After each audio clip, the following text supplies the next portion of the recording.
qu'il veut et ça n'arrivera pas. On y reviendra avant la fin de l'émission. Ousmane Sonko, vous l'avez dit, qui a été condamné il y a quelques jours à 2 ans de prison ferme. Que vous inspire, Dr Cheikh Tidiane Dièye, le verdict du procès contre Ousmane Sonko dans l'affaire qui l'oppose à la dame Adji Sarr? Oui, c'est un verdict effroyablement injuste, inéquitable, presque insensé, et qui fait que le Sénégal est aujourd'hui la risée du monde. Et c'est ça qui me touche le plus. J'ai regardé il y a quelques semaines de cela, je pense d'ailleurs le week-end dernier, monsieur le ministre de la Justice du Sénégal, ici à votre émission en face de vous, qui essayait de justifier l'injustifiable. Et j'avais déjà dit en ce qui le concerne que c'est quelqu'un pour qui j'avais une très grande estime, tout le temps qu'il était encore dans des postures d'intellectuel pour éclairer l'opinion et le pays. Mais maintenant qu'il est dans la politique politicienne et partisane et qu'il se permet de défendre l'indéfendable, de défendre juste presque une sorte de cette fuite en avant du gouvernement en essayant de démontrer qu'une accusation qui commence par une accusation de viol avec arme à feu peut à la fin accoucher d'une condamnation pour corruption de la jeunesse, alors que le renvoi vers les chambres criminelles avait été précis et clair. Comment un tribunal sérieux peut-il en arriver à ces sortes d'élucubrations et de consortions juridico-judiciaires juste pour condamner un homme? Alors, lorsque ce débat est posé sur la scène internationale, puisqu'on regarde ce qui se passe partout dans le monde, les gens s'étonnent et se demandent comment le Sénégal en est-il arrivé là, pour qu'une institution qui était aussi respectée, pour qu'une justice qui, malgré ses tares, avait quand même un minimum de bon sens et de fondamentaux qui résistaient. Aujourd'hui, cette justice est complètement balafrée, ne répond qu'à des injonctions de celui qui est au pouvoir. Évidemment, moi je pense encore, voulant être toujours positif, que la majorité des juges, des magistrats et autres veut encore une république debout, veut encore une justice qui soit rendue au nom des citoyens, parce que c'est comme ça que ça doit se faire. Mais il y a évidemment une minorité qui obéit à des commandes politiques et la condamnation de Sonko en est une preuve irréfutable. On ne peut pas condamner Sonko pour des actes pour lesquels il n'a pas été accusé et dire que... Et on parle de requalification des faits. Le ministre de la Justice, Ismaïla Madior Fall, assis ici à votre place la semaine dernière, a dit que M. Ousmane Sonko n'a même pas été acquitté des faits de viol qui lui étaient reprochés. Vous savez, lorsqu'on demande à un tribunal de condamner et de justifier sa condamnation, le reste devient une affaire d'écriture. Ils peuvent écrire ce qu'ils veulent, ce qui est constant pour l'opinion. Puisque, si vous voyez, la légitimité d'une institution ne dépend pas tant de ce qu'elle fait ou ne fait pas, mais des projections favorables ou non que lui projette l'opinion. Aujourd'hui, pour la plupart des Sénégalais, ce procès est injuste. Et la condamnation l'est encore plus.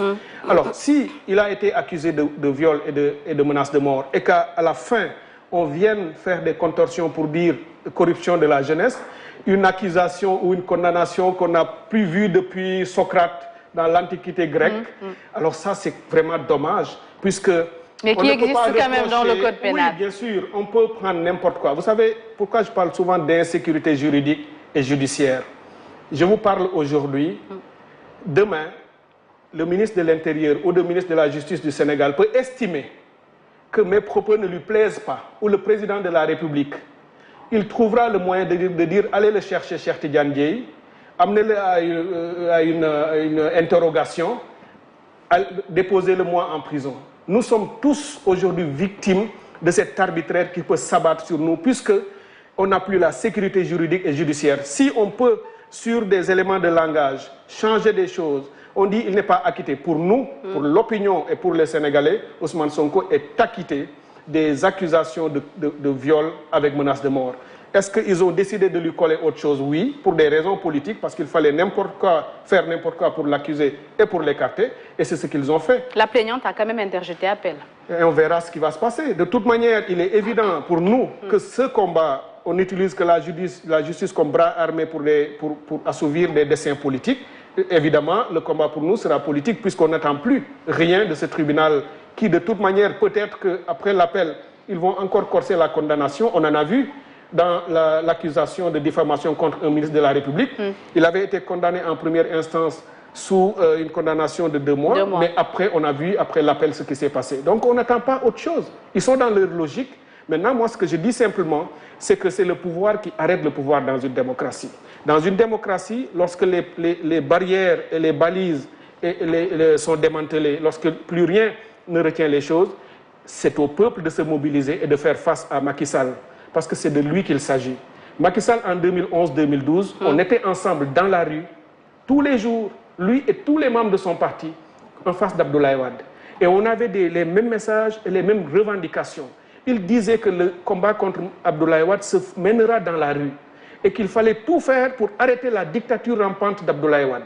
Aujourd'hui, j'ai le sentiment qu'il en fait beaucoup plus qu'Abdoulaye Wade en termes de démantèlement des acquis démocratiques. Et évidemment... Et qu'est-ce qui s'est passé à votre avis?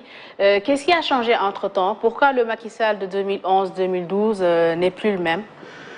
Il faut peut-être aller dans sa trajectoire politique. Moi, je ne l'ai pas connu avant qu'il ne soit devenu président, à part l'intermède où il était opposant avec nous. Avant, je le voyais de loin en tant que ministre successivement, jusqu'à devenir Premier ministre. La politique, c'est d'abord, pour moi, une nature. Pas pour tout le monde, mais on entend souvent dire un tel a un leadership naturel. Ça veut dire qu'il y a des éléments de nature dans un homme politique. Mais de toute manière, il y a toujours une culture politique à avoir.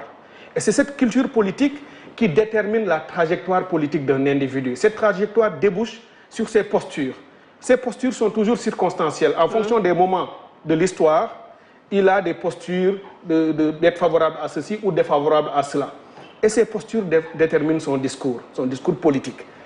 Lui, sa trajectoire, d'abord sa nature ou sa culture politique ont déterminé une trajectoire qui l'a amené à un moment donné à dire des choses auxquelles il ne croyait peut-être pas. À mon avis, il n'a pas été défenseur de grandes causes politiques connues, parce qu'on a eu beaucoup d'opposants qui ont été engagés et qui ont cru à un certain nombre de principes politiques, de refondation, de transformation, etc. Il arrive au pouvoir, il est encore dans le moule d'un système de gouvernance de partage, plutôt que d'une gouvernance partagée où on partage les décisions avec le peuple, etc. Mais c'est une logique de gouvernance partagée où on jouit du pouvoir, on croit aux privilèges, on aime les sirènes, on aime les voyages, on aime les choses. Donc le pouvoir, c'est presque pour lui quelque chose de royal. Mais c'était tout au départ, Dr Cheikh Tidiane Dièye, parce qu'on sait que quand Macky est sorti au deuxième tour, toutes les personnes qu'il avait soutenues par la suite, tous les candidats, chacun a eu sa part du gâteau également. Hein. Oui, c'est bien que vous parliez de part du gâteau, parce que c'était logique justement d'une gouvernance de partage. Est-ce que vous n'avez pas raté le départ, justement? Non, enfin, c'est eux qui ont raté le départ, parce que ceux qui étaient avec eux et qui n'ont jamais voulu aller jouir comme eux des délices du pouvoir, puisque n'étant pas formés à avoir la politique de cette manière-là, sont allés faire autre chose. Ceux qui y sont restés, certains l'ont quitté après, mais il y a peut-être d'autres qui sont restés avec lui, puisque ça les arrangeait d'être dans une façon de faire politique qui soit comme c'est en train d'être le cas. Et aujourd'hui, ça nous a mené à être dans une impasse. C'est sa pratique politique et sa gouvernance depuis 2012 qui nous ont menés dans cette impasse où nous sommes, où plus rien ne fonctionne correctement, où il n'y a aucune norme véritable qui balise l'action politique, où l'État est affaibli. Puisque lorsque la République est privatisée, et ça, je dois vous dire, et les Sénégalais beaucoup le vivent comme moi, on a un peu aujourd'hui cette frustration qu'en tant que Sénégalais, nous sommes presque dans une... Je parlais d'insécurité tout à l'heure, mais c'est comme si on voit une élite, une petite élite, un groupe au pouvoir qui se croit plus sénégalais que quasiment tous les autres.